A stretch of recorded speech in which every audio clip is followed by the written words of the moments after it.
তিনবার পরে আল্লাহুম্মা ইন্না নাসআলুকাল জান্নাহ, মালিক জান্নাত চাই, ও নাউযু বিকা মিনান নার, জাহান্নাম থেকে মুক্তি চাই, মুক্তি দেন।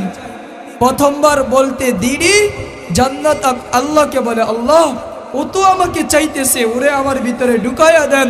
জাহান্নাম বলে, আল্লাহ আমার থেকে মুক্তি চাইতেছে, ও আমারে চাই না, বিদায় আমিও ওরে চাই না, ওকে আমার থেকে দূরে রাখেন। আবার যখন দ্বিতীয়বার বলে, আল্লাহ জান্নাত চাই, জাহান্নাম থেকে মুক্তি চাই, আবারও জান্নাত বলে, আল্লাহ আমাকে চাই, ঢুকায়া দেন না। জাহান্নাম বলে, আল্লাহ আমাকে চাই না, আমিও তারে চাই না, ওরে সরে রাখেন, দূরে রাখেন, দূরে রাখেন। তৃতীয়বার যখন বলে, আল্লাহ হুম্মা ইন্না নাসআলুকাল জান্নাহ, আল্লাহ জান্নাত চাই, ওয়া নাউযু বিকা মিনান নার, জাহান্নাম থেকে মুক্তি চাই। জান্নাত বলে, আল্লাহ দিবেন না, দিয়া দেন না। জাহান্নাম বলে, আল্লাহ মুক্তি দিবেন না, দিয়া দেন না।